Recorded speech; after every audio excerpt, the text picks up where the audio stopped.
Thursday, May 25th, Board of Directors meeting to order for the Costa Mesa Sanitary District. If you'd all please rise and help me salute the flag. Ready? Pledge allegiance to the flag of the United States of America and to the republic for which it stands, one nation, under God, indivisible, with liberty and justice for all. Vice President Ferryman. Bow your head and join with me in asking our Lord to give us the strength and wisdom to make good decisions for our constituency. Amen. Amen. Good job. Madam Clerk, the roll call, please. Director Arthur Perry. Here. Assistant Secretary Robert Wooten. Here. Secretary Arlen Schaefer. Here. Vice President James Harriman. Present. And President Michael Schaefer. Here. Thank you. Scott, any ceremonial matters this evening? None, Mr. President. Late communications? No, Mr. President. Thank you. Public comments. This is time and place for members of the public to speak on items not on the agenda. Seeing no one coming forward, then we'll close the public comment section of the meeting and move to the consent calendar. We do have a request from council to pull several items. So, Alan, you want to explain what we're doing? Yeah, Mr. President, let me first explain do the intro. So staff's is suggesting or recommending that we pull item number 2, which is the Board of Directors study session minutes for April 11, 2017, and item number 3, which is Board of Directors special meeting minutes for April 14, 2017, and I'll refer it back to District Council to explain why. And also, I'd like to add the regular meeting minutes for last month also. And it's just to ensure we have correctly noted the closed session formalities. We'll bring that back to you next month. So we're asking to continue those 3 items until next month, Correct. Okay. Move the balance. Second. Any discussion on the, actually, before we do that, Mr. Mosier, you want item B12 pulled, is that correct? You had indicated you wanted B2, 3, and 4, and B12. Okay, so could we amend your motion, Bob, to Yes. not include item 12? Yes. I'll second. I'll change my second to that. All right, then the motion is to approve items 1, 5, 6, 7, 8, 9, 10, and 11 at this time, correct? Bob? Yes. Call for the question. All those in favor? Aye. Opposed? All right, then that part of the consent calendar passes unanimous. Mr. Mosier, you want to speak then on B2, 3, and 4, and B12. Why don't you just go ahead and do all of them at the same time? Thank you, President Schaefer and members of the board. My name is Jim Mosher. My comment on 2, 3, and 4 may be partially the same as the council. I've not been to the last several of your meetings, so I was looking through the minutes trying to understand what you did. And each of those sets of minutes mentioned we went into closed session, and at least 2 of them at this did closed session, and then you came out with no report of anything happening. To remember the public reading that, they just had no idea what the closed session was about. So it would be useful in the minutes to include the topic of what the closed session was about. Item 12 is the contract you're proposing to amend with the Roger Falbo for public relations work. And I'm not sure if you're aware, the agendas come in various forms, and one's never quite sure they've seen the correct agenda with the 20 or 25 words describing what the item is that you are deliberating about. I thought usually the one that was out here, handed out, had the little blurb explaining not just the topic, but what it was. Anyway, the version I was looking at said it was a contract, and the cost was going to be increasing from $4,000 to $6,000 a month. And I assumed it meant that you had a contract for $4,000 and it was going for $6,000. And I read the staff report, and I'm kind of seeing that still, but then I look at the contract itself, I see the firms have a stipend of $10,000, and they're proposing adding $4,000 to that, their total would be $14,000 a month, but with a stipulation that it might be $2,000 a month more than that. So, number one, I was surprised to see that, and number two, in the contract itself, I didn't actually, it says the scope of services is not changing, but the public doesn't actually see what the scope of services is, because it's not attached to anything in the packet. And number two, reading the contract, I don't see anything that tells the public whether they're going to qualify for the $2,000 extra, or exactly what their new $14,000 a month stipend qualifies for. If you have a monthly stipend, that's usually for covering your services, and there must be something that triggers being worth an additional $2,000 a month. And just on the contract in general, I seem to remember that this originated during the back and forth with Mesa Water about Measure TT, and I just want to say that this board, I hope, doesn't think that they need to go into a heavy-duty public relations branding mode like Mesa Water is, and need a public relations firm to be doing that. I think it's of little value to the rate holders to have an immense brand like Mesa Water does. One of the charms of this district is it doesn't waste money on doing that. So I'm not totally sure what this contract is for. Thank you. Thank you. Okay, this time I'm going to move that we approve items B2, 3, and 4. And I'll second it. Discussion? Don't we have to wait till, Alan, aren't you going to come back to the next meeting to do those? Yeah, I'm sorry. My motion is to continue those. Okay, I okay, didn't okay. say that right. All right, I sounds beg your good. pardon. Okay, yeah. The motion is to continue items B2, 3, and 4 for the June Okay. board meeting. Sounds good. And I Sound second all right? it. Okay. Discussion? All those in favor? Aye. Opposed? Motion carries unanimous. And then I'll also move approval of item B12. Second. Discussion? All those in favor? Aye. Opposed? That motion carries unanimous as well. Okay, public hearings. We have no public hearings this evening, so Scott, we'll go right to your report. Item 1 on the CMSD contribution program. Estancia? Yeah, I'm going to step out because I'm still affiliated with Estancia. Okay. The record that Director Perry is removing himself from discussion. You got it. Don't go to sleep. Okay, Scott?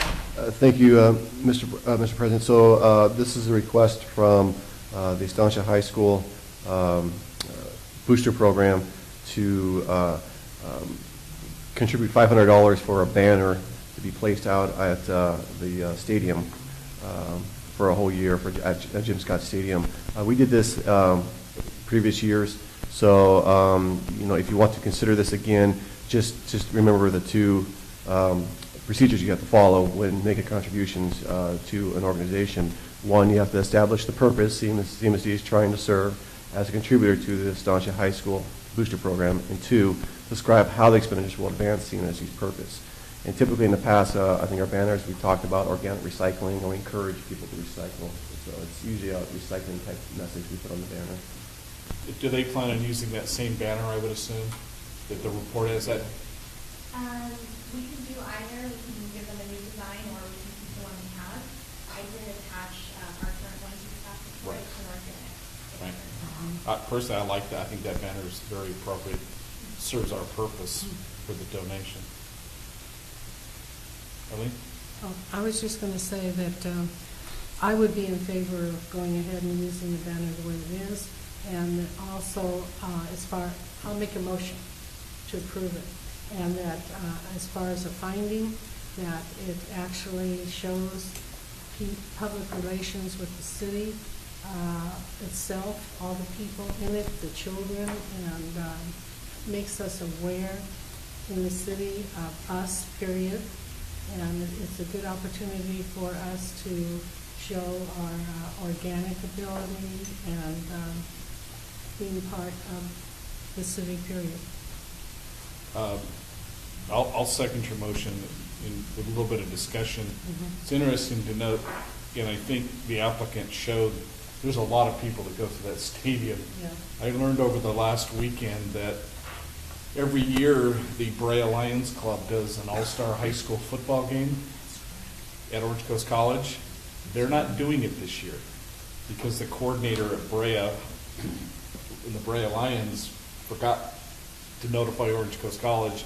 So Orange Coast College has actually rescheduled the event with the Costa Mesa, or with the LA Chargers. Really? So Estancia, Jim Scott Stadium may end up, if they do it, may end up having people from all over the county come, which I think just enhances our message too, so, yeah. Okay. Anyone, I have no cards from the public wishing to speak on this item. Did I Any other get a discussion? second? Yeah. Oh, Pardon? Did you have something to say? You looked at me like you wanted to say something. All right, then I'll call for the question. All those in favor? Aye. Opposed? Motion carries 4-0 with one abstention. Director Perry. Okay.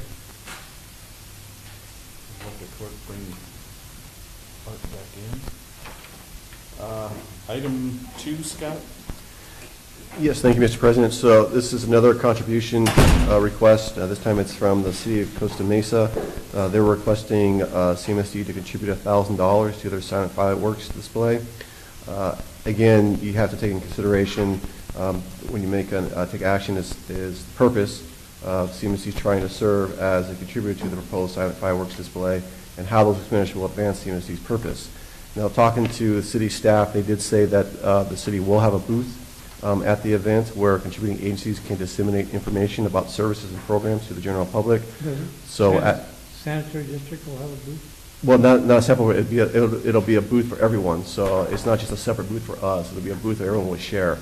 And so we can put on there various programs like organic recycling, large item collections, sewer lateral assistance, sharps collections. We can disseminate that to the public in those booths. So, have to answer any questions. Who's the contribution donation going to? It goes to the city of Costa Mesa. You can't donate to the city. City of Costa Mesa can't take donations. Is this going to the Costa Mesa Community Foundation, do you know? Don't know. It was a request by Councilman Stevens. John's doing. John- Yeah. Councilman John You know, Stevens. he's just getting the funds lined up. I mean, he really. Okay. So I don't know what entity Okay. he's, He's I'm trying just to, curious. yeah, he's trying to collect $50,000. well, he's got a $50,000 commitment throughout the city, but, So why does he need more? well, no, he doesn't. But I don't know what entity is, they're gonna want you to make your check out. Okay. Because I know from a foundation board that I sit on, we tried to donate back to the senior center through the city, and we weren't allowed to by law. It had to go through Yeah, I the think Costa you're right. Mesa I think Community you're right about Foundation. that. The same as the So, library. can we just say whatever, 401, or, 5, whatever, 501c3.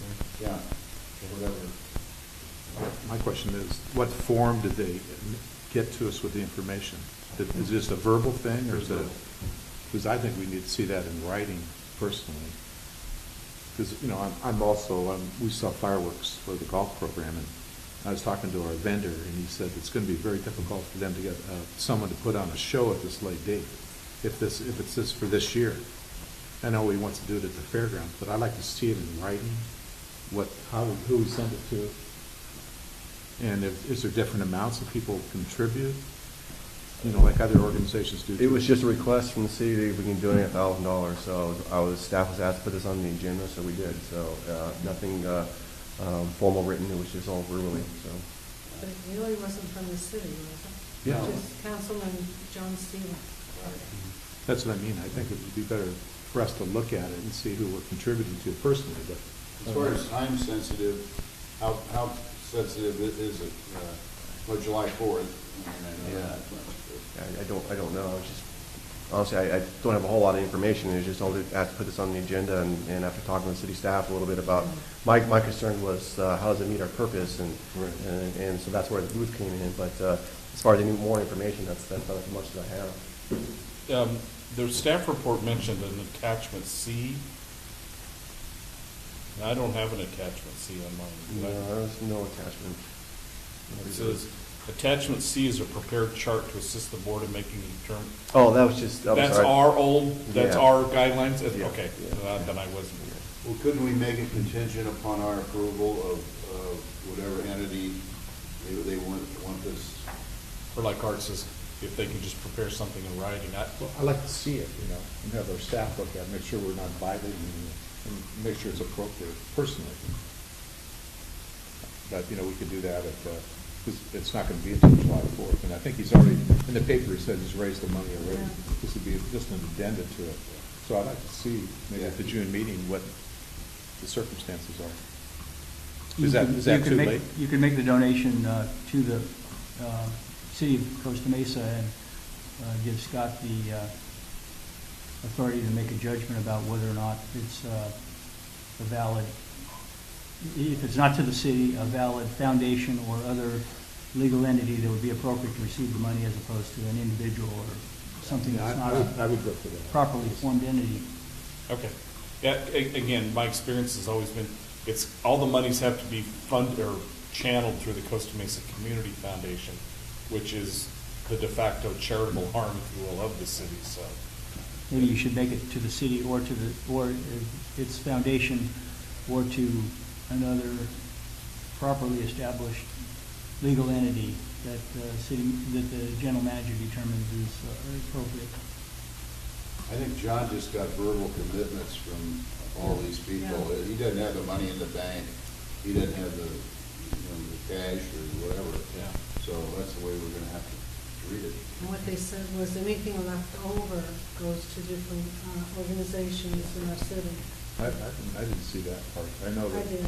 I know that the purpose of it in the future is to eliminate the fireworks in the city and then raise enough money to give back to the schools and the organizations that have the fireworks. That's how I read it. Yeah. I didn't read it, that they were going to give them the They access did. back. They gave certain organizations, I didn't cut it out. Well, if I may, I'm sure there is a timing issue here. If Director Perry is correct that they cannot find a vendor to do the fire display, then it's a moot point. But if they did, I'm certain they're going to need the money soon. And if we go to the board back into June, they might be $1,000 short. Well, I'd be in favor of kind of following the guidelines that Alan mentioned, that we give you the authority to make that judgment that it's going to the foundation and not directly to the city. Does that sound right, Alan? That would be fine. Okay. Yeah, because I didn't know you couldn't give it to the city. That's a good Cities point. can't accept charitable donations. I That's what I was told. think a city can, excuse me, I think a city can accept a donation. The issue is you don't get a charitable donation as a giver because they're not a foundation. Maybe You don't that's get the what it is. 501c3 deduction Okay. and all of that. But Okay. I think you could actually give money to a city and they'd accept it. But it's not usually done because you don't get anything back. Could you follow up on that, Scott? Maybe you can let us know what direction you're going to go when you find out. Okay, so we need a motion then to give Scott the authorization. I'll make the motion contingent upon Alan's approval. I'll second it then, for Mr. Mosher. Yeah, I'll go ahead and, we have a motion and a second. I'm going to open it up real quick for discussion. Mr. Mosher, if you'd like to speak on it, on the matter, go ahead. Thank you, President Schaefer and members of the board. I rather share Director Perry's concern about the vagueness of this.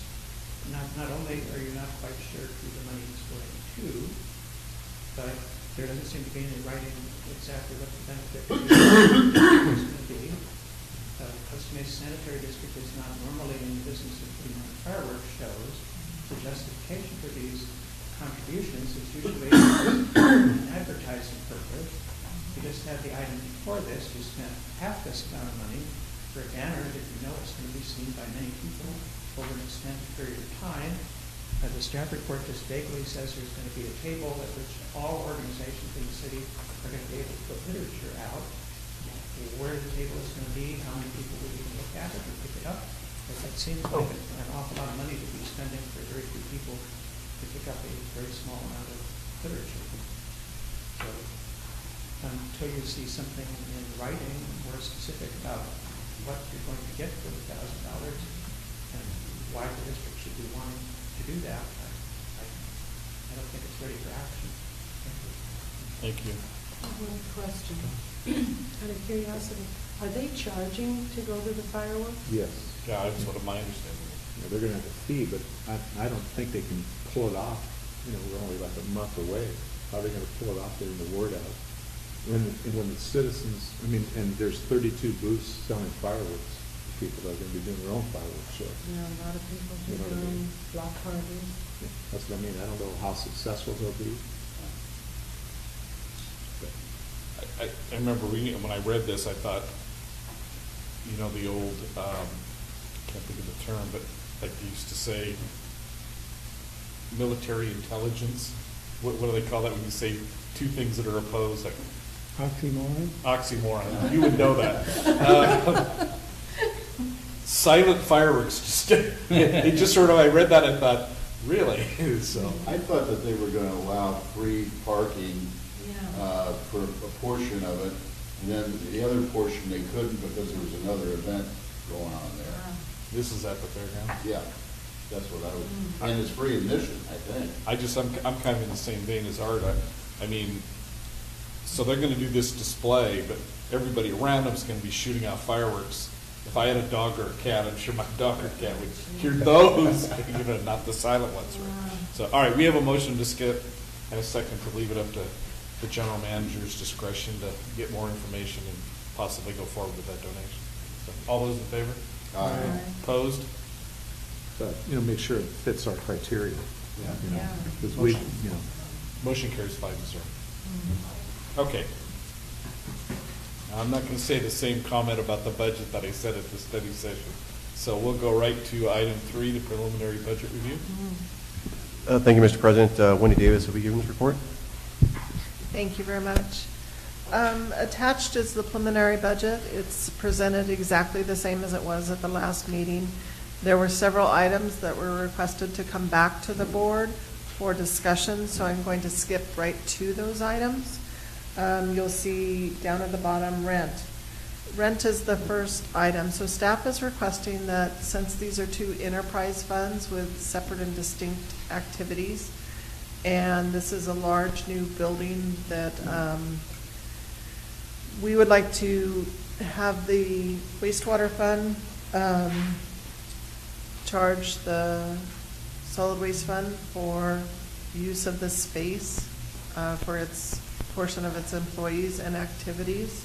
This is very commonly done in government, especially in enterprise funds, but even for, you know, other types of funds where you have, you know, a redevelopment agency, you'll charge them rent or things like that. So we, as you can see there, approximately 20% of the square footage is being attributed to the solid waste fund. We came up with a 2,200 square feet at $2. That was in a range from our broker that he gave us, and so the entire amount of rent would be $52,800 per year. So that's essentially for building, you know, rental. We do charge the solid waste fund if we are buying cleaning supplies, then the solid waste fund pays its share of the cleaning supplies for the janitor. The janitor's salary is charged proportionally to the solid waste fund. So almost everything else is divided between the two funds proportionately to what we feel as staff that they are, you know, utilizing. So we could, if board has any more questions, I'm happy to answer them. We could, you know, options are we could lower it. I don't suggest not charging rent at all, but, you know, $2, if they feel that that's high, we can lower it. The percentage is, you know, an estimate by staff. We could change the estimate if staff or if the board directed. We're open to any discussions on those items. Should we take each item as they come up? I think that's Okay. probably the best thing. did we charge for rent the previous budget? The previous building, we did not, but the previous building was very, much less and was paid for out of reserves. So no, we did not. My main concern was taking that amount of money out of that budget, because I know that we're going to be at a shortfall down the road. That was my main concern. Right, but we understood that when we adopted the organics program, that we were going to always, be utilizing our reserves up, and that was intentional. And so it just seems, in staff's opinion, to have the trash fund not pay for any of the rental of the building is not, fair and equitable to the trash customers. I tend to agree with that. I mean, the trash part of it does come into play, and we do have some people that don't have our sewer but have our trash.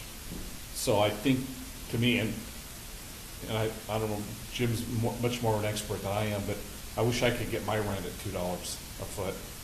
It seems like a pretty reasonable For amount. industrial space, it's, actually, this is more of an upgraded, $2 is helping. Yeah. What that will do is, that will help offset costs for, repairs and maintenance that are done to the building that would normally be capitalized. So, that if we put a roof on, because that's an asset of the sewer or wastewater fund, we wouldn't split the cost of a roof, per se. It would really be, we could, but it's really an asset of the wastewater fund. So this kind of offsets those costs, as it goes along by kind of paying it back slowly. Does that make sense? Okay, any other questions? Any questions on the rents part? Okay. Okay, used backup generator. The general manager requested $50,000 to purchase a used backup generator. As you're aware, we had a permanent generator at the other yard, and it automatically kicked in when the power went off. And he's requested that we get a mobile generator for this building since we do not have backup power. The other night, the power was off here for, I think we determined 6 hours. And luckily, our backup batteries for our servers ran the entire time, so that was fortunate. We didn't lose any data or anything like that. But this would be so that as soon as we have a power outage or a major catastrophe or something like that, that we could continue to run this building as needed. I have a question. Is that going to be permanently mounted like the last one? No, it's a mobile generator that would be stored at the yard, so it could be rented out, or it could be utilized, I guess, for another pump station or anything that's needed. Are we allowed to put a generator here? I mean, a permanent one. It would probably have to go through a CUP process with the city. We did not, we initially were thinking about putting a permanent one, but we didn't want to take up any more parking spaces. With the facility this side, it would take a considerable amount, a big generator.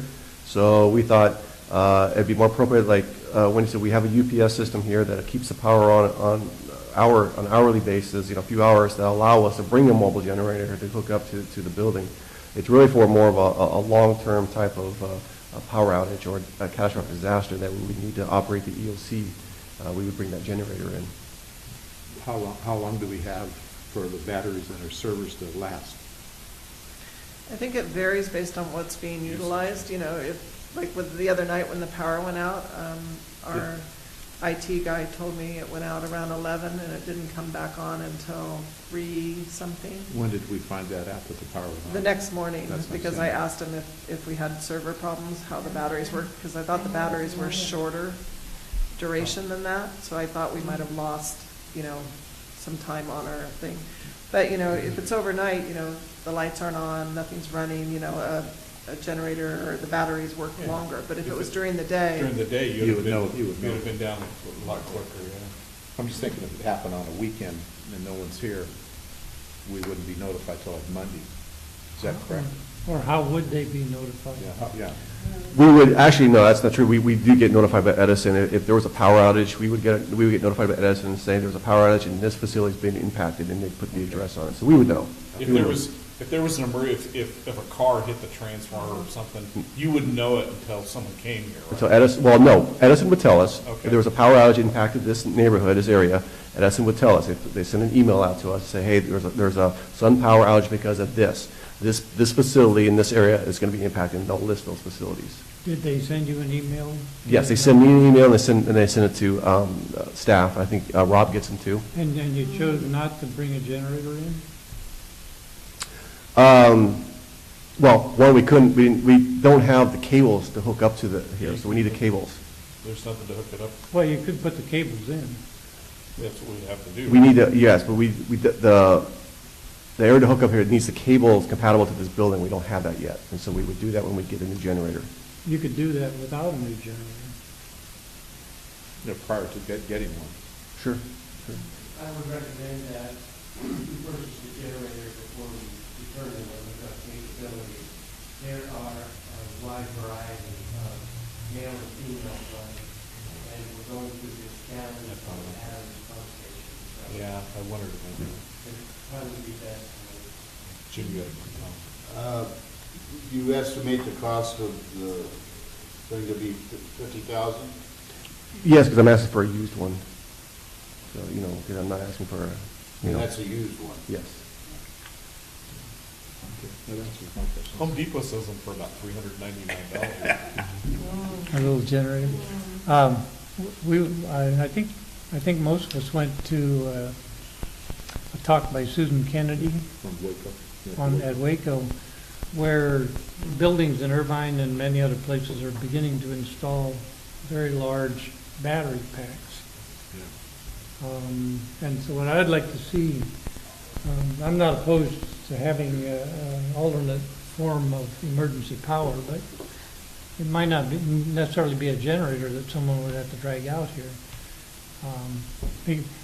And they may, I don't know whether this would be the first place that they want to drag the generators, or the other 20 pump stations, or however many they would need to, deploy. So I would like staff, if this is approved, to look into the potential of having a large refrigerator-sized battery backup process modularized to however many they need. Or at least look at that as an alternative. I think that's a great idea, because you made a great presentation on that. Yeah. A lot of people, a lot of groups are going to that. Well, Irvine Ranch is doing it, and so is Inland Empire Utilities District and many other things to shave. It's used to shave, it's also used to shave peak power. Well, we talked about, we're looking into putting solar on the building. We budgeted that. Does that provide backup, or Not in the night. probably not as much as a Well, generator well, would? what you can do with the solar is you can have the solar panels have batteries. And so when the power goes off, the battery and the solar panels will kick in, the batteries will kick in the solar panels, so you still have energy coming in. The question is going to be the size of the batteries, and how long we want it. If we want something to be 72 hours, that might be prohibitive, because those batteries can be pretty big. So What I'd like staff to do is look into it to see what pretty big is. yes, and we will, and if the board wants solar panels here, we will look at them having batteries, and we'll also look at having a separate large battery backup, like Director Wooten said. My proposal is doesn't have to work with solar power. Okay.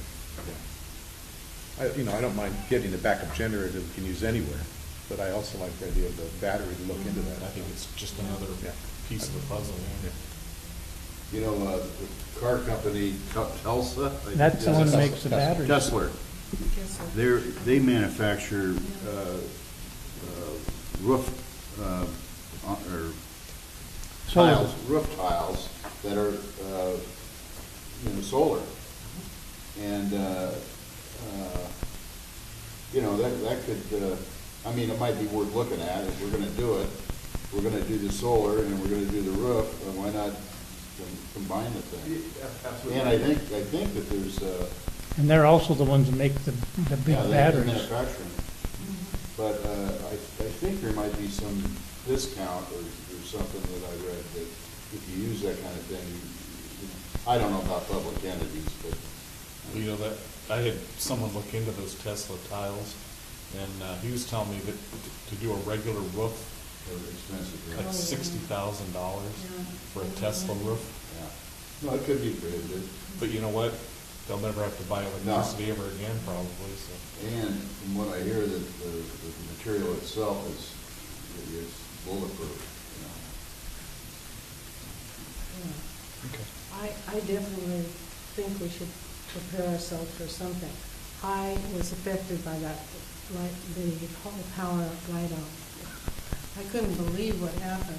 We were watching TV and everything got dark and you're not sitting there with a candle or something. You don't know where you're going. Then we went to sleep because there was no choice and we didn't go to bed. At 3 o'clock in the morning, the whole place is lit up. You know, and so, see, this is why you Yeah. need something like this. You know. Yeah, I think we leave it in the budget. I do too. And then look into the thing. And evaluate. Yeah, I think it's a good call. Yeah. If it costs too much, we won't do it. When does the budget take effect? What- It would be effective July 1st. It'll be brought back for adoption at the June 22nd meeting. Next month.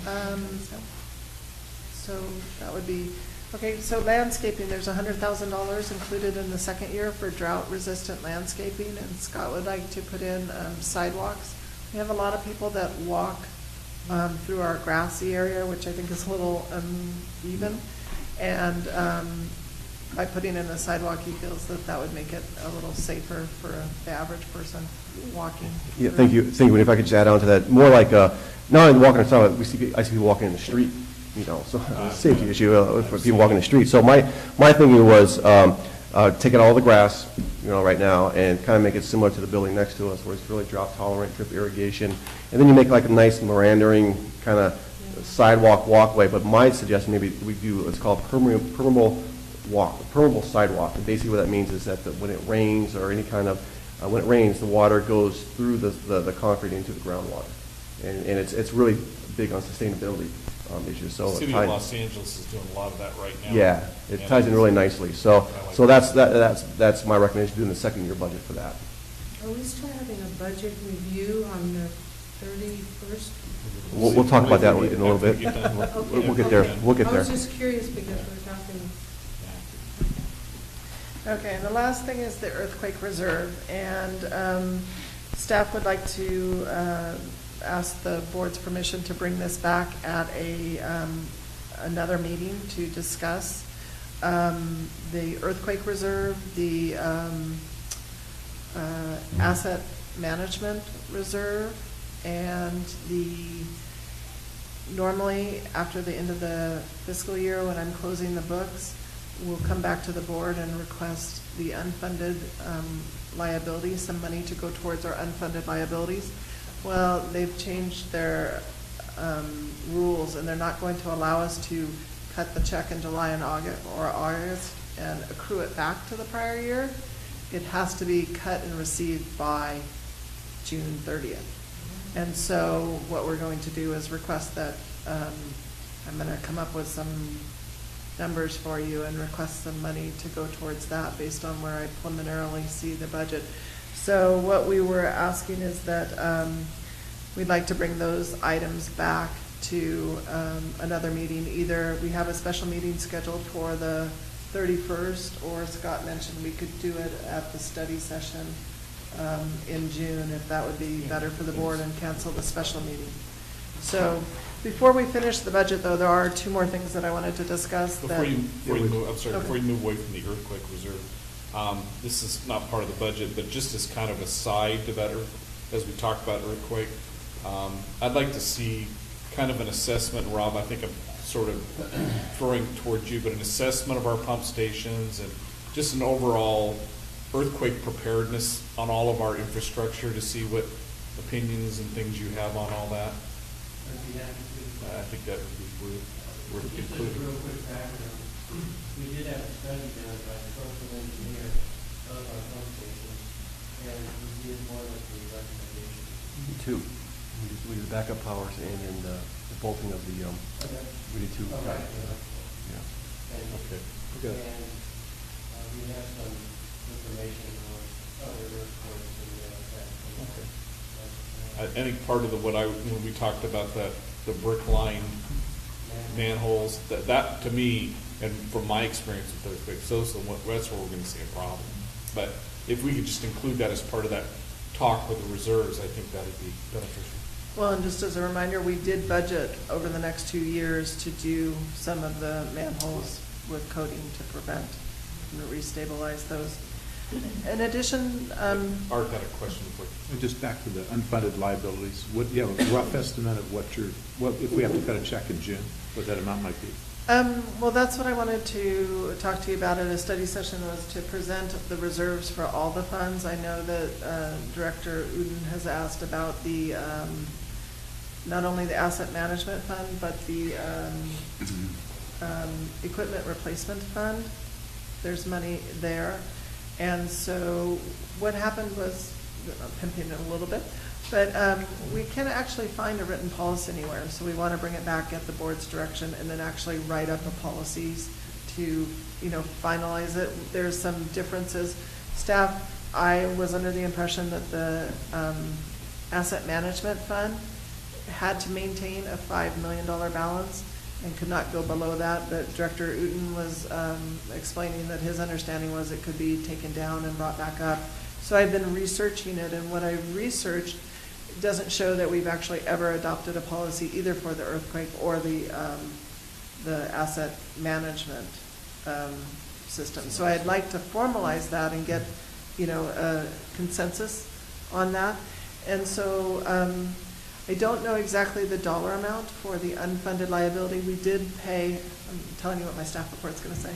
Yeah. We did pay off our other post-retirement benefits liabilities over the last, I think it's 3 years that you funded those. So that's good. We're done with that. What we see now is the PERS unfunded liability. And as of this June 30th, PERS has given us an estimate, evaluation of what they anticipate it to be. And we have 3 different plans.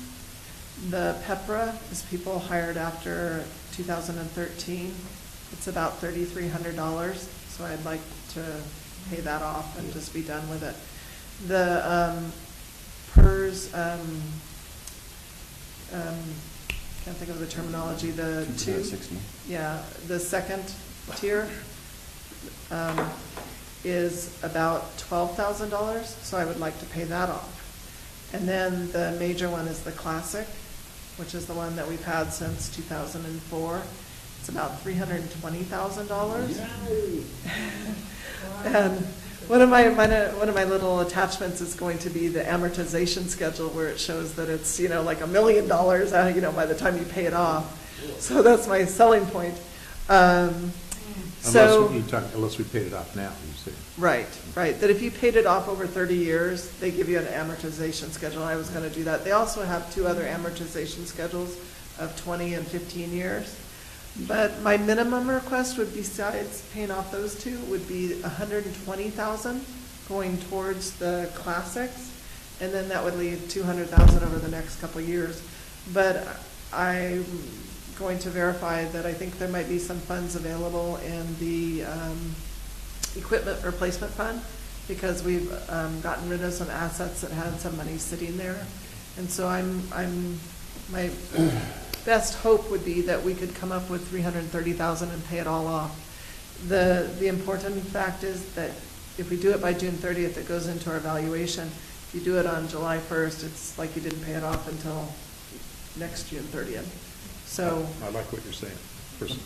yeah, good. I think, again, the way this organization does business, paying it off makes a lot of sense. Right. Just personally. We can get by without any debt, and that's our key. Okay, so that's great news. So we can, let me finish the last 2 items, and then you can tell us if you want to do it at the special meeting next Wednesday, or if you want to do it at the regular study session. I believe that's kind of a light item. Orange County Sand District paid off their unfunded liability, and they saved a substantial amount in premiums going forward. Yeah, essentially it's the same as, it costs you 3 times as much if you don't do it.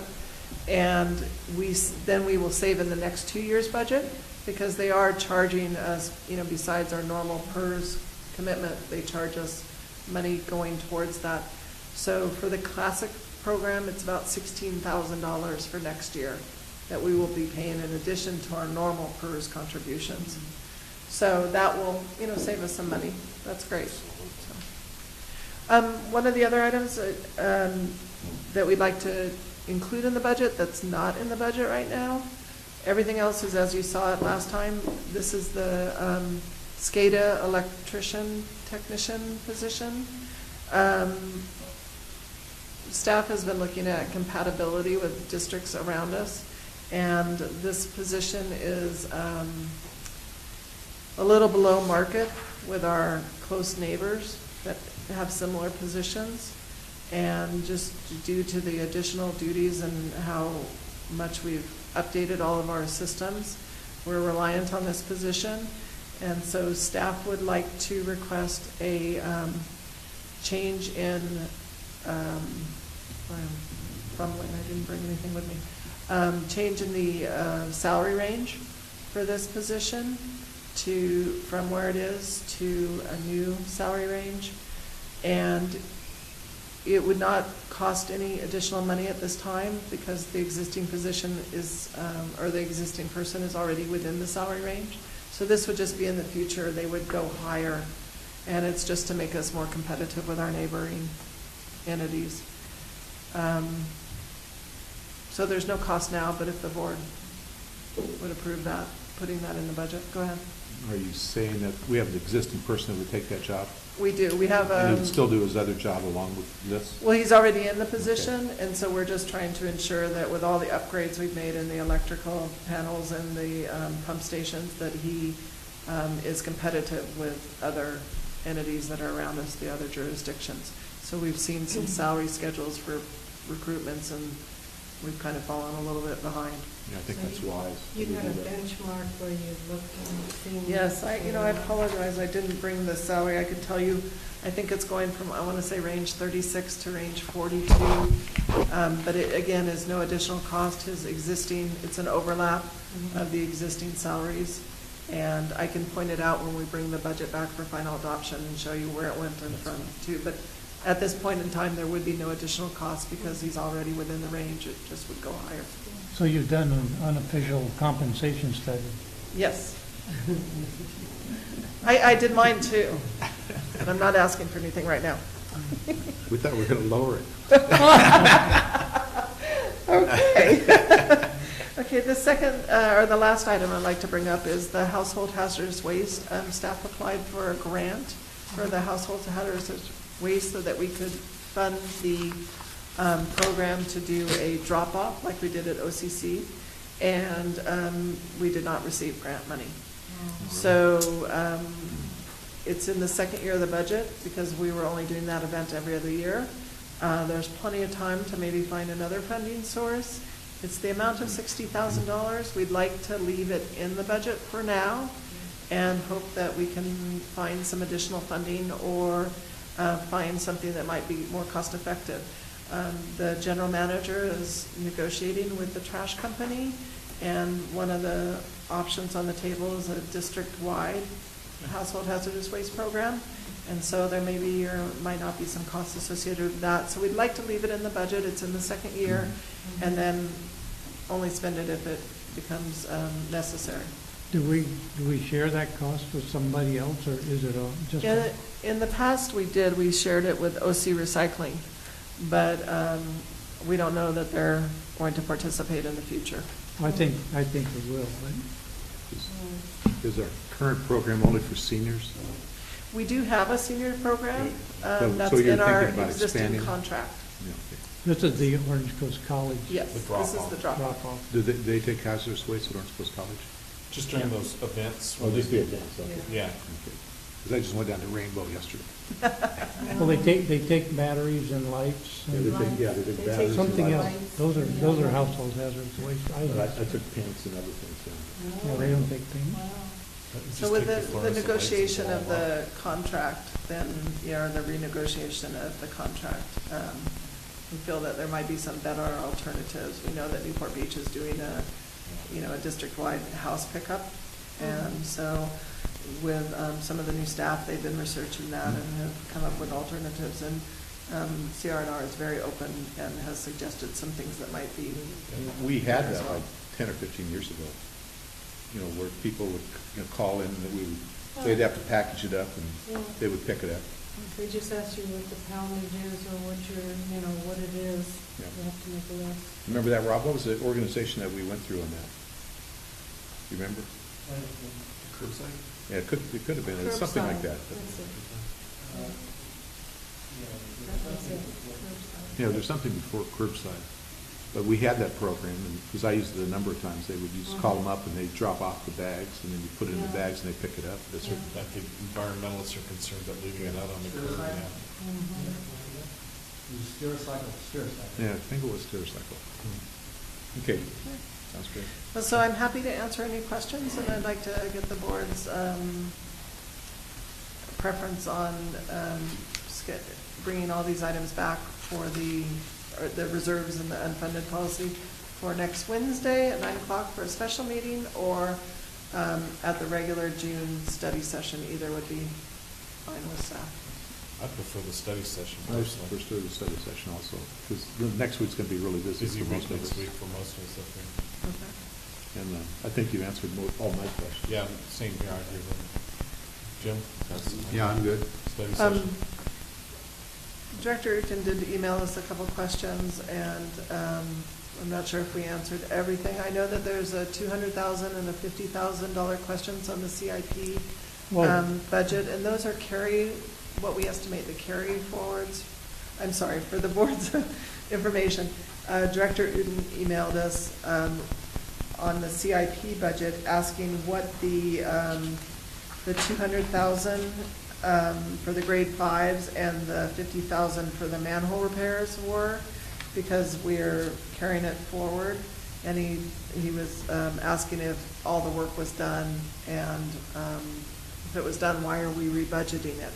And these are carry forwards from the existing budget, so that if we don't finish paying all the bills or the work, and we typically have in the last 2 years for project 311, the manholes, left money there because we buy manholes periodically, and if the cities or someone is needing manholes, we pay for it out of this money. So we tend to keep a little bit of money in there regardless. It's probably going to be a standard carryover for a couple of years, so that we have the ability to fund that. And the same thing with the grade 5s, that as we finish reviewing all the CCTVs, they will probably carry over into the next. It's not year. done, the CCTV is not done. The CCTV is all done, but all the videos are done.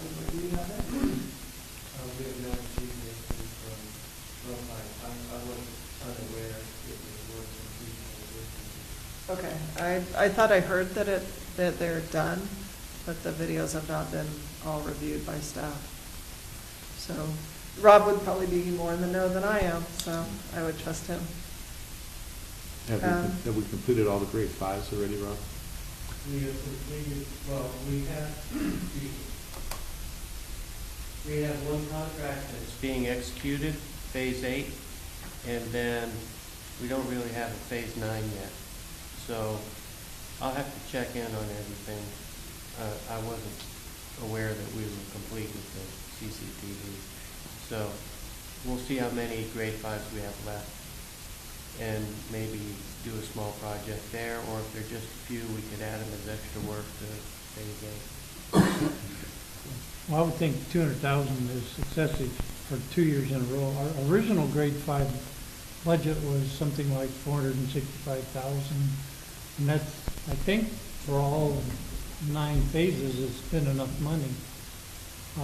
I don't see, staff may find some grade 5s in the future, but not another 2/3 of what the CCTV showed.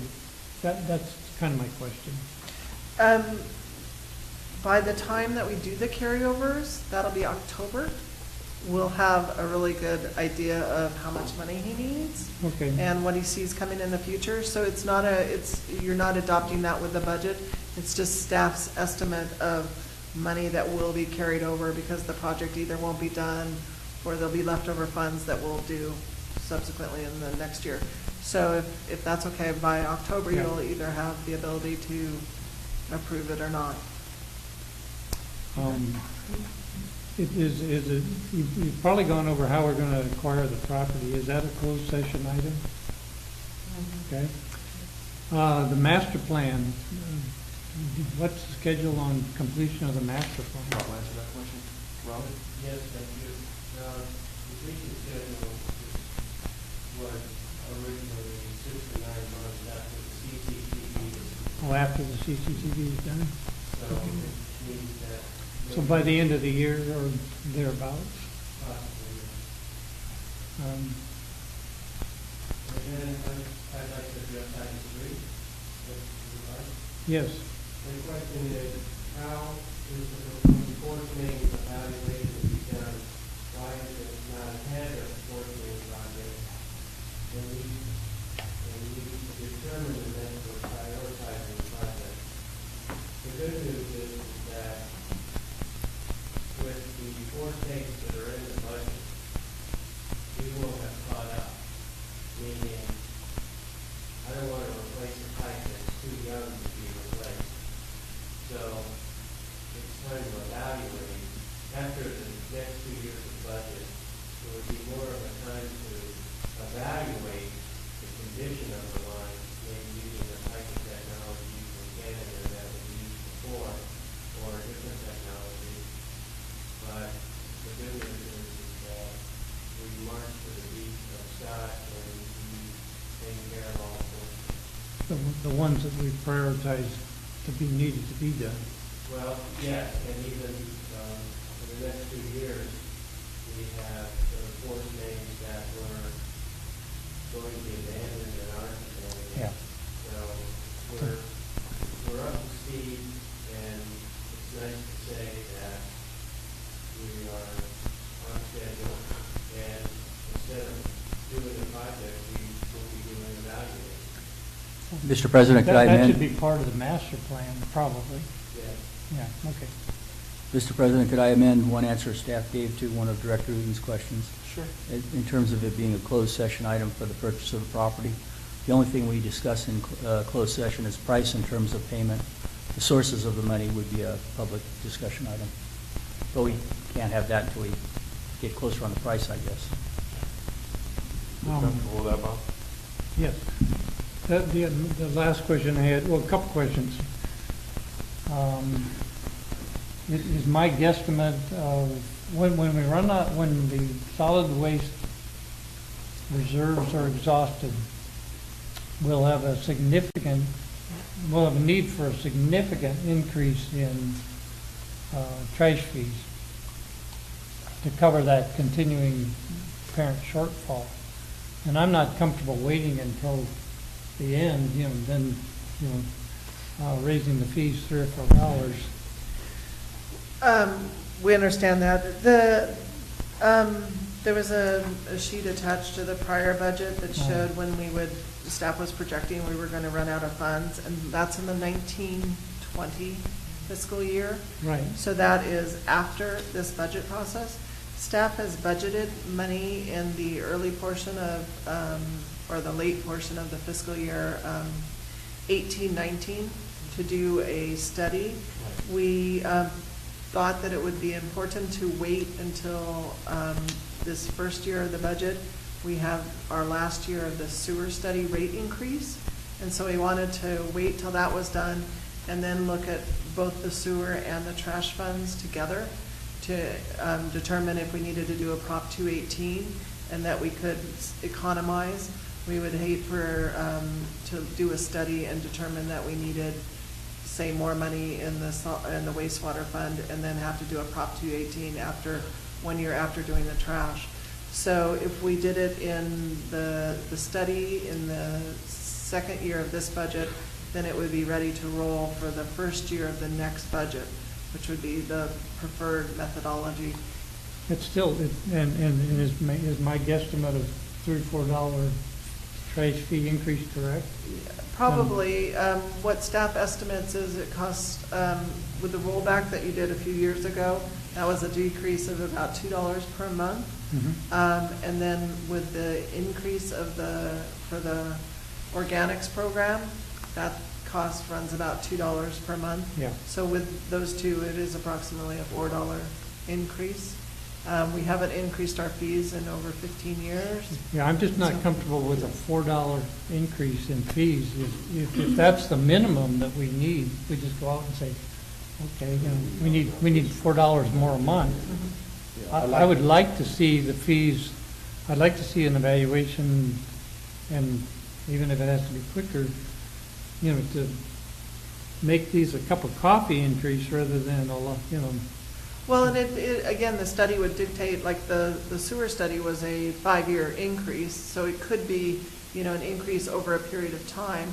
And as the general manager is negotiating with the trash company currently, that may have some effect on when and where our rates change and what we need. Yeah.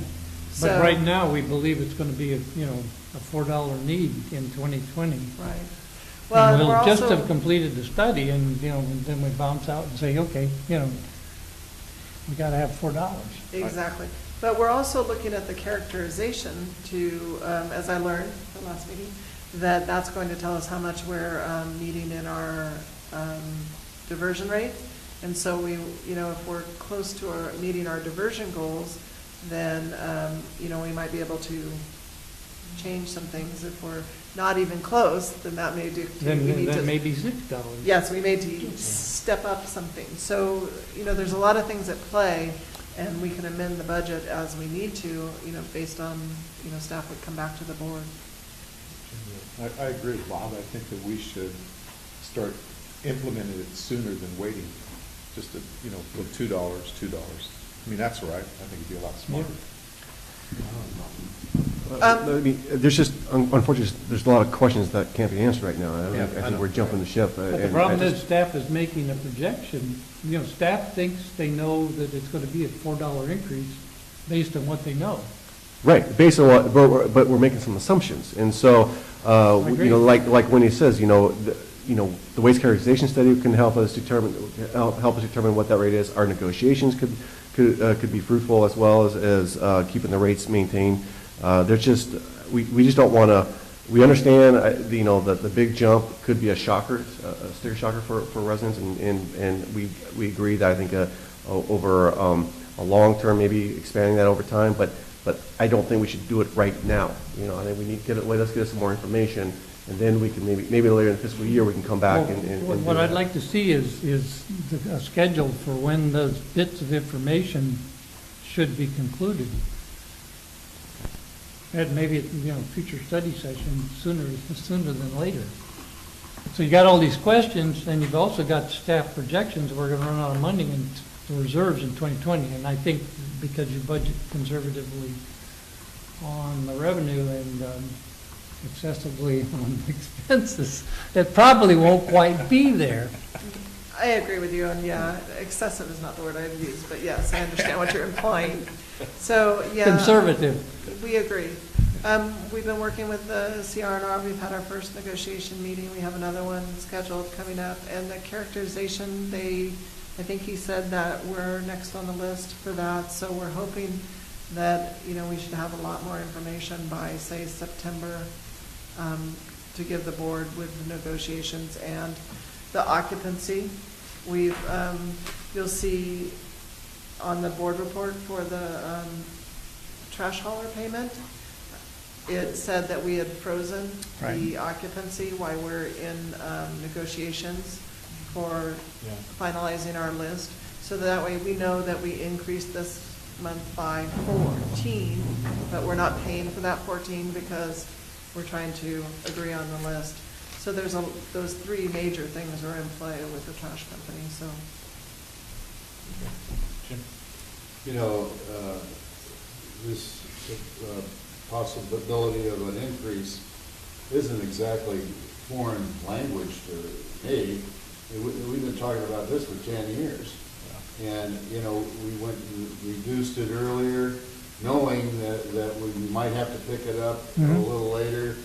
You know, we've got so many unknowns right this minute that you can't even make an educated guess as to what it is. The negotiations with CR&R could be significant.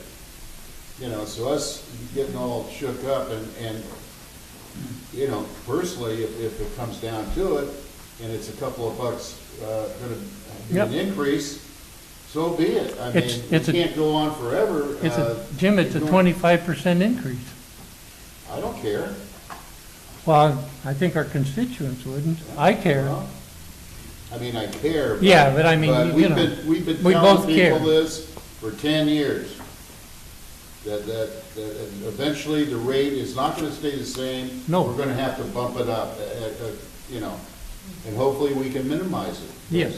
You know, sticking your head in the sand and acting like it's not reality.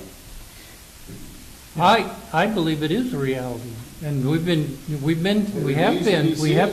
we have been studying this for a long time, and all I'm asking is that it just not come down to 2020 and we say, okay, we need $4 more or $6 more. Well, I'm with you. I mean, let's find out Yeah. sooner than later. Yeah. That was the point that I was getting I at, think too. that's- Let's find out as soon as we can so we can adjust. That's our due diligence about it.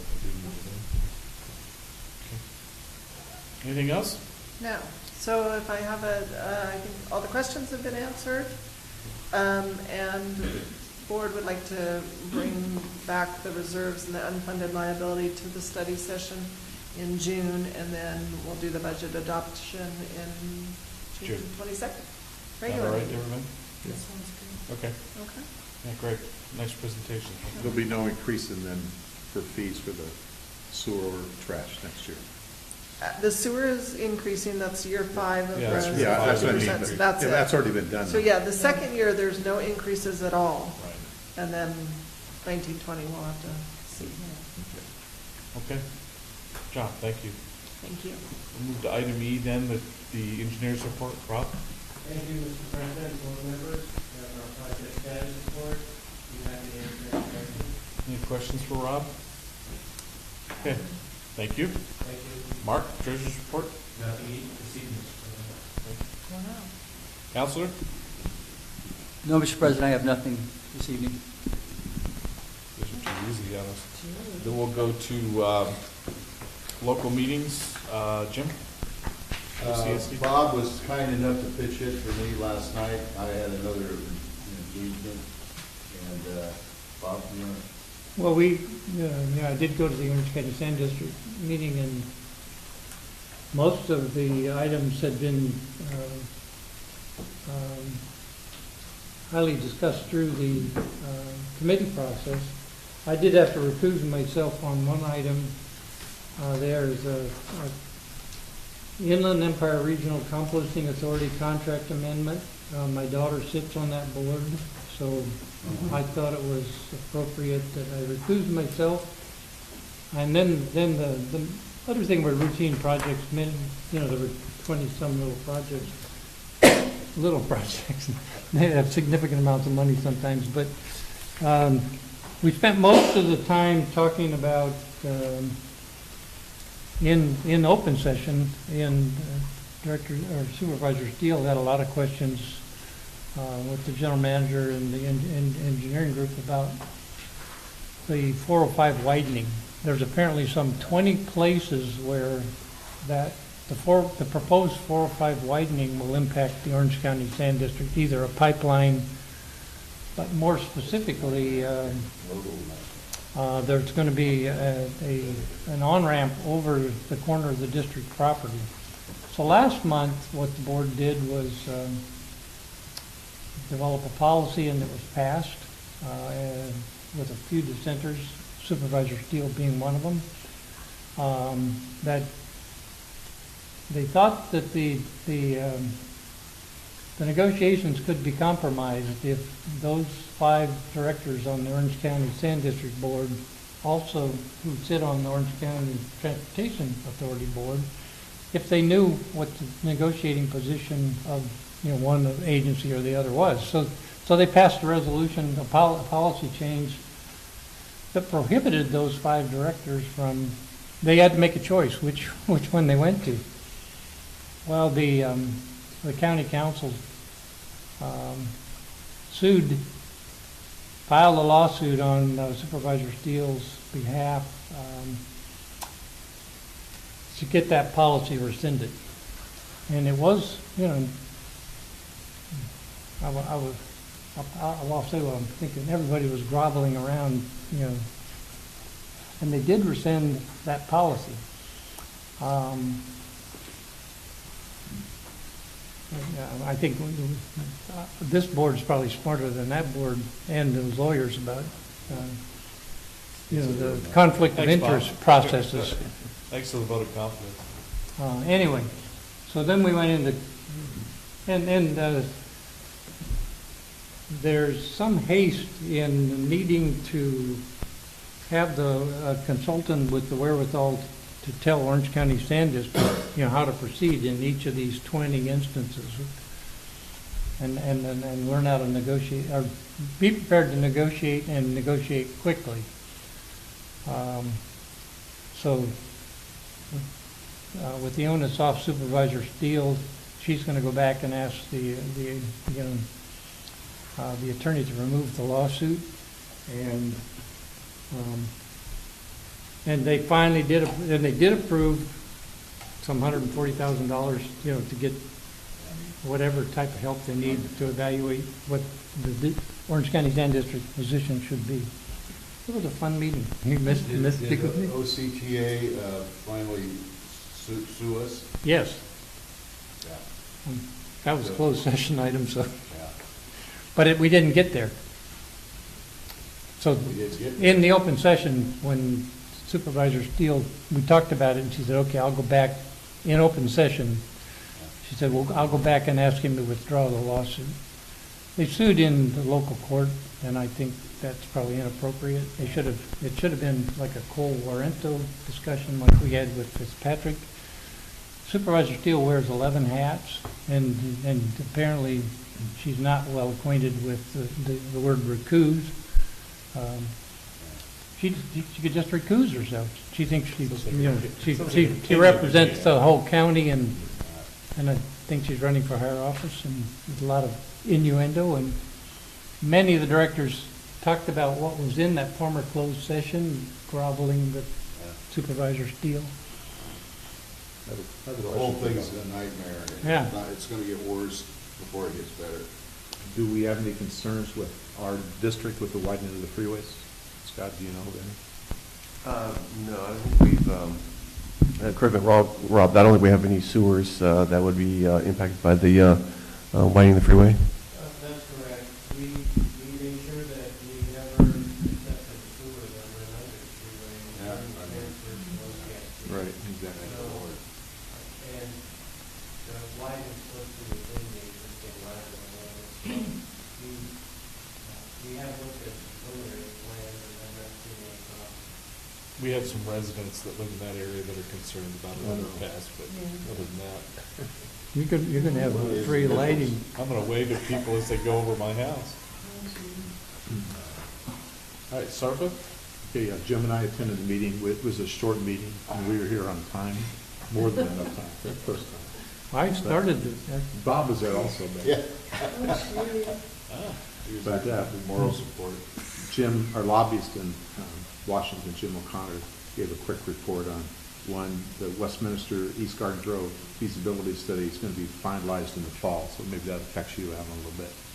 And I brought some information you can take with you. Jim O'Connor also said that the omnibus bill was approved by the Congress on April 28th for the rest of this year, and that next year the recommendation is going to be for $40 million for the El Prado, or the El Prado area. Last year, the Corps for all of the projects had $5 billion, and this year they expect to get $6 billion. But one of the things they, because people are concerned about, it's like $15 million a year that the residents of Fountain Valley, Santa Ana, Huntington Beach, and Garden Grove have to pay in flood protection. And they said even, it could be 50 years before they get out of that, because they're putting money to work on the Garden Grove channel, but it's like for only a 25-year flood protection, but they have to have a 100-year protection to get out of the payments. So there's a member there from the county that said they're going to try to have the jobs that they produce be for a 100-year plan in segments, so that could move a lot faster. So I thought that was pretty good. But That was basically the gist. Jim and I are being nominated again for being the members of the executive committee. That goes to the full board, or all the members next month. So I'll give you an update after that. And then the budget for next year is going to remain the same. I think it's $1,300 for the whole year. So that's not going to change. Thank you. I'll report on ISDOC. ISDOC is becoming the monthly folly, as far as I'm concerned.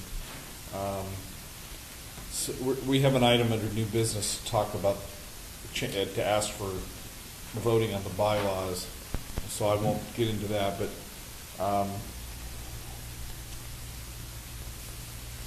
as most of you know, or all of you know, Leslie Keene, the secretary of ISDOC, resigned her position,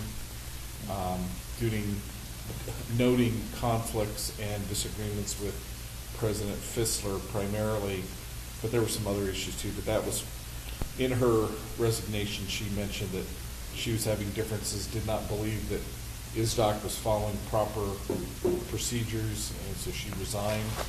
That left, of course, an opening for secretary. And we had a member of the East Orange County Water District there, Doug Davert, who put his name up for secretary. And President Fissler said, I'm going to appoint you, or I want to appoint him as secretary. Well, I reminded him that our bylaws didn't give him the authority to appoint anybody, nor did it give anybody the authority to just take a vote that morning. And Doug agreed. He said, no, he says, I just want to put my name in.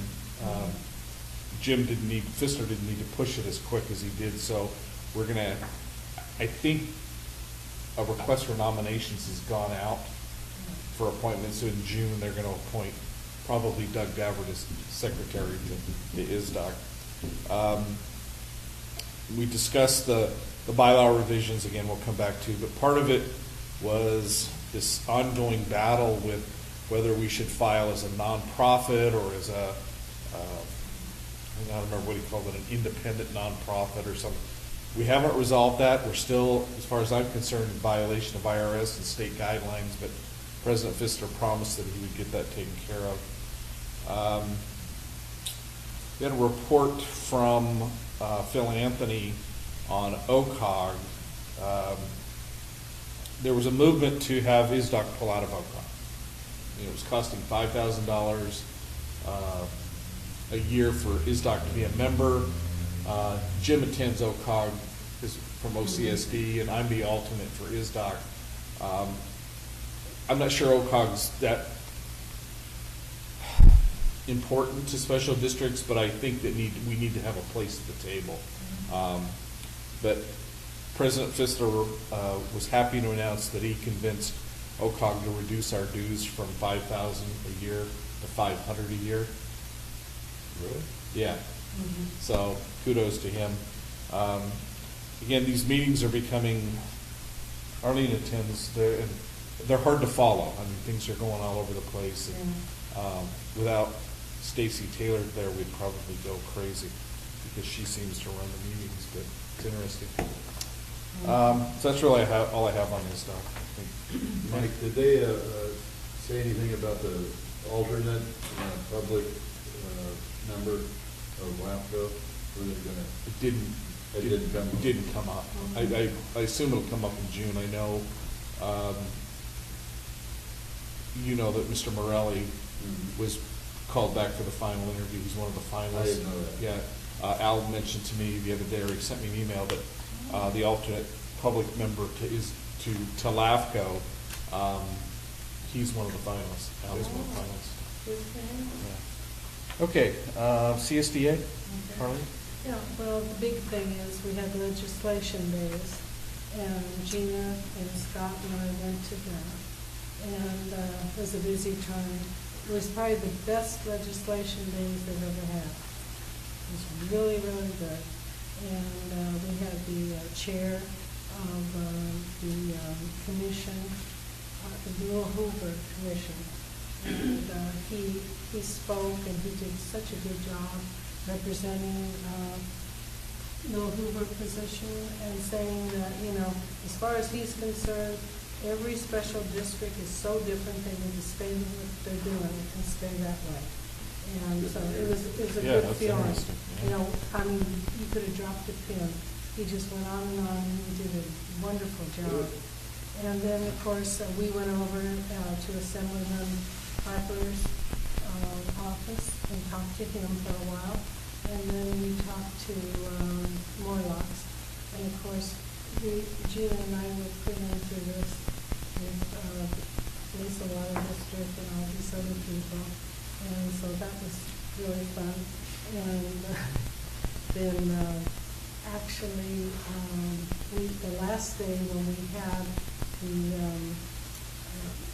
the Bill Hoover was man come, he did such a good job, and we happened to be sitting at a table where Carolyn Emery and Deborah, her assistant, wanted to sit with us, and so they did. And then we had Junior and Scott and I, and so yeah, Stacy had to come over to see what was going on and boast about, you know, Gina was so good, and she actually started out with them at their place. It was really interesting what went on.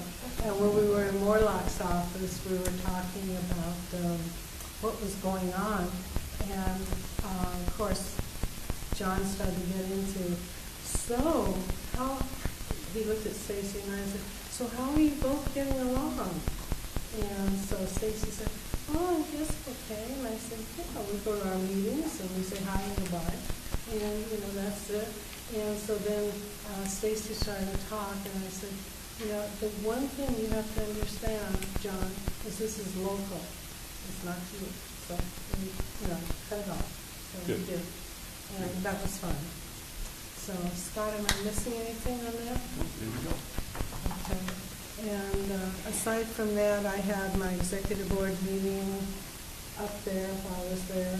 And I'm also, I think I've given you all the flyer of me running for secretary. Actually, I'm running again for re-election. And there's 4 others running against me from different districts. I mean, this is representing the 6 counties in southern. So, you know, I guess everybody feels that they'd like to come on board. So it closed as of Friday. And then June 2nd, they'll hand out all what we should be voting on as for the people, the candidates. And then the first week in August, to let you know whether you made it or not. That's about it. Very good. SDRMA, we had our board meeting May 3rd and 4th. This was the time of the year where, oddly enough, we talk about budgets. And so we had presentations from our investment group and from our liability and workers' comp underwriter or companies came in and talked. Then we talked about the budget. No real major changes in the budget. There's a workers' comp increase that's coming to the districts, but the general liability rates are going to be held the same. We were supposed to have David McMurchie is our counsel for legislative stuff for SDRMA, and he was not able to make the meeting, so we went over a few of the bills, but nothing in depth. Same as Arlene, I'm up for re-election to SDRMA, and my application went in on the 3rd of May, and those will be sent out to the districts, I think, the first week of August, same schedule basically as CSDA, so we're on basically the same time frame. Is there somebody else running? But we actually have, I think, 4 seats open on our board. And Merle Clift, who was with the Cambria Community Services District, he resigned from that district 2 years ago, but he got to finish his term. He's not up for re-election. But I understand there's 5 or 6 candidates for the 4 seats, something Yeah, like there's that. a gal that sat at our table the last day, that she said she's running for SDRMA. Okay. Do you know? God, I can't remember. I think she's with a water district. And, but anyway, I'm not sure. She was running. I'd be surprised if she was from a water district, because most Maybe water not. Districts Maybe go through the not. Aqua JPA Maybe it instead was of someone through else. us. Yeah. Yeah. And then also we have Cal Lafco, the head of that, Pamela. She was talking with us for a long time too, so it really got to everybody else. One of the other interesting, we had a closed session on acquiring a parking lot. And you guys know where the SDRMA building is in Sacramento. There's a couple of big pieces of property that surround, and there's actually a house on the corner of the lot where our building is for SDRMA. And this lady is in her 90s who owns that house, and she owns the parking lot. Of course, she makes revenue off that. I mean, she makes a lot of money renting those parking spaces. So we're trying to buy that property, but she won't sell that property because she wants the house and everything to go with it. And her family is, apparently this lady is really sharp. They've been negotiating with her for forever. And she'll say, yeah, maybe I'll sell it. And then when they go to do a deal, she'll say, nah, I've changed my mind. I think I'll just keep that property. But then there's another piece of property, and it's basically for parking. There's no parking. There's not. Yeah. So it was an interesting That reminds meeting. me of Palmer Shopping Center. That was the same thing there. There was a man who lived there and had that house. Had that little house? And he said, I'm going to live here till I die. And nobody could get it. For the young people, Harbor Shopping Center is at the corner Oh, I'm sorry. of Harbor and Wilson. I'm sorry. It's where Home Depot is. Yeah. Sorry. That was called Harbor. That's where Penny's was, and Woolworths. Yes, Yeah. yes. And a Woolworths with a lunch counter. Okay, any other meetings to bring? Anybody? I did a little go around of a couple of parks with Tom Hatch. Oh, I heard about that, yeah. And John, Stevens? yeah. Anyway, it was a good session. We went to Wilson Park, Lions Park, and drove by Tewinkle, but you know, they're kind of open to some ideas, but we gotta do some more research and identify what model we want to exercise. While we were there, John struck up this conversation with these homeless people who live there and have lived there for 2 or 3 years. I mean, they're like in their 60s. They're older than I am, I think. But Older than Bob? Probably not. But it was interesting because they were giving him their opinion on, what should be done, and they were. One of them said that they didn't think opening those bathrooms would work because it just the way they're structured, it's not conducive. But anyway, it was good that we did that, and I'm going to get back to them, and they're going to work on it too. That's good. Other meetings, I just wanted to take a minute to thank staff for the battery recycling program. Going to the schools is one thing. It's a blast. I mean, I really enjoy it, and I got a chance to go to Victoria School, and my granddaughter who's in kindergarten there. We kept it from. We didn't tell Leah I was coming, and my son was there, and his wife, Logan, even my wife showed up for this thing, and Leah had no idea.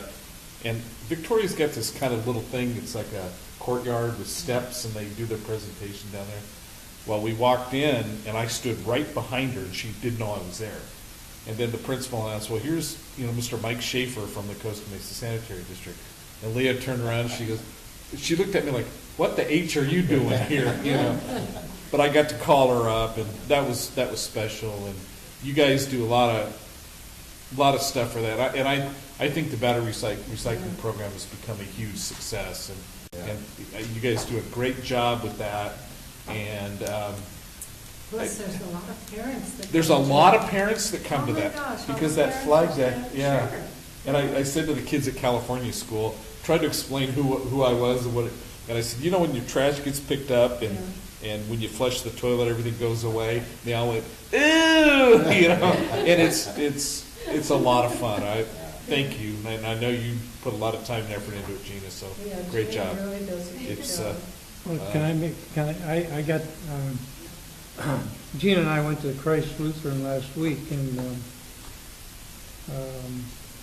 what I do with the batteries in my household is I have a little pail that was given out either at Orange Coast College or maybe internally. I don't know where the little pail came from, but, and it's to store batteries in.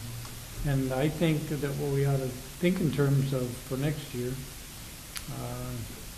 and we may have to budget some money for it, is figuring out either piloting, taking the schools that are the most aggressive, and a few of them, and offer the parents in those schools, and, there'd be 50 buckets in Christ Lutheran or some number.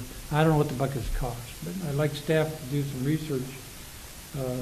Because if they had a place like I have in the garage, it might make the next level of improvement in the recycling. Are we talking about? Are we now down to talking about new business? No, Or- I haven't moved us that far. I Well, was just gonna say, you started talking about it. if you lived in, you know what they do with their batteries in Oakland, don't you?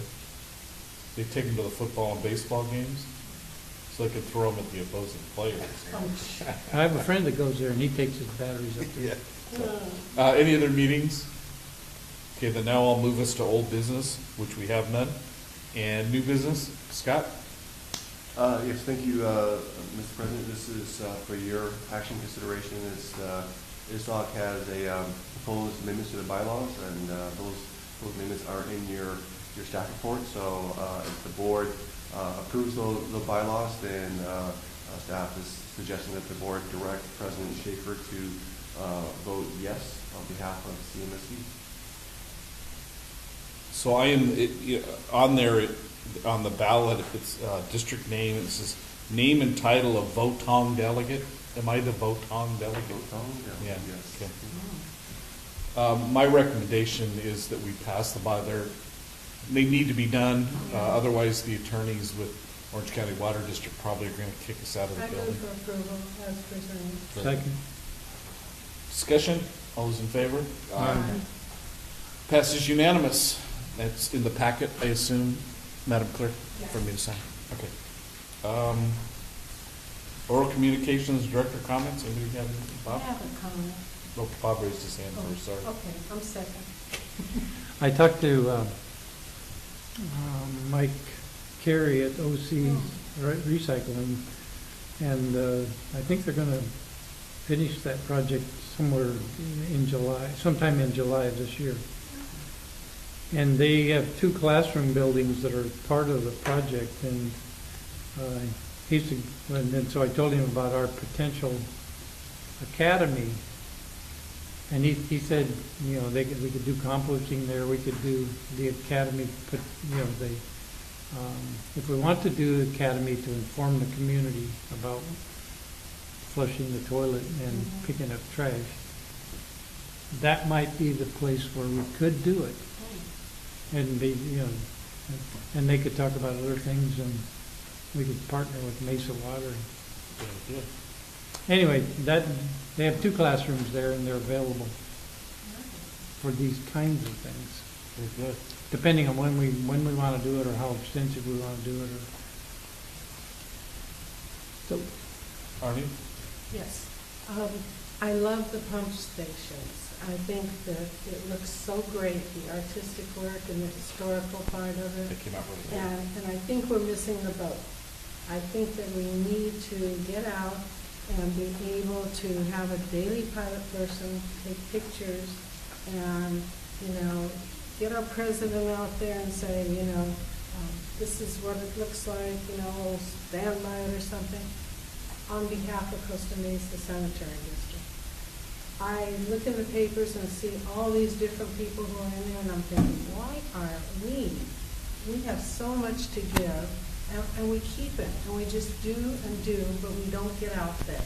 And so I really feel very strong about that. I hope all of you do. well, you're suggesting a press release. Yes. Yeah, I think. Weren't they in the paper? Weren't there some pictures of it? No, Yeah, no. I saw it too. I think I saw it. Maybe it was Facebook, I don't No, know. it was. They were on something- Facebook. I mean, you guys put them on your on our Facebook here. Yeah. But then there was something else in there that had some pictures of Newport Beach of something they did, but not us.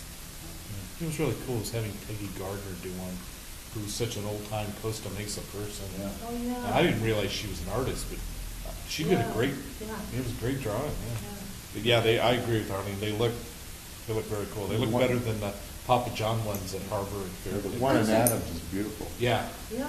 Yeah, it really And is. they tell a story of what's really there, historically, and I think that's so meaningful. I to think, people. I'm sorry, I think it was on the Costa Mesa Historical Society's Facebook page where I saw it. I think Terry Shaw posted them there. Yeah, maybe that's where I saw it. Yeah. Good. Okay, any other comments? I just want to wish all our veterans a happy Memorial Day. And I'd be amiss if I didn't, since this is being recorded, I would like to wish my baby sister a happy birthday today, so. And don't forget the fish fry's coming up Fish- here in a week or Next two. week. A week from tomorrow, A week from tomorrow. our last fish fry at Fairview Park. What do you say that? Don't start with It's already been decided. Tom Hatch called and said that they were gonna cancel this year's, the Department of Fish and Wildlife.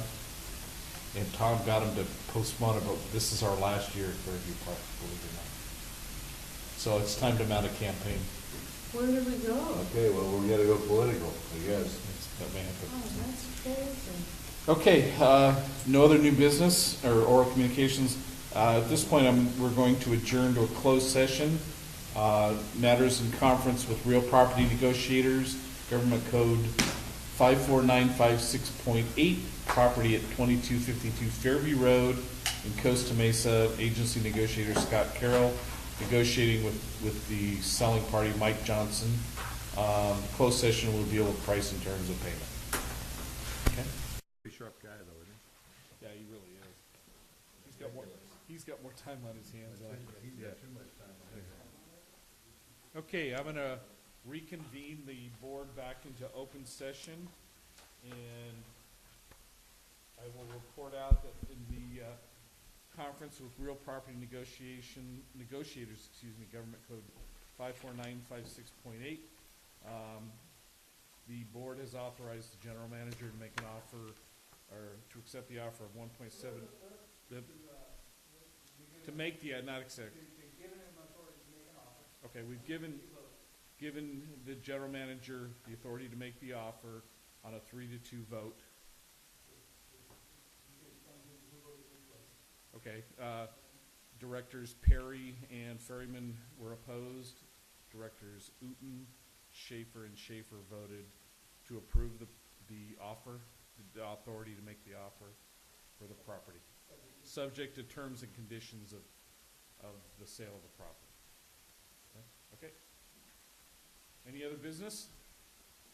We're adjourned. Okay, guys, good job. Good job. That's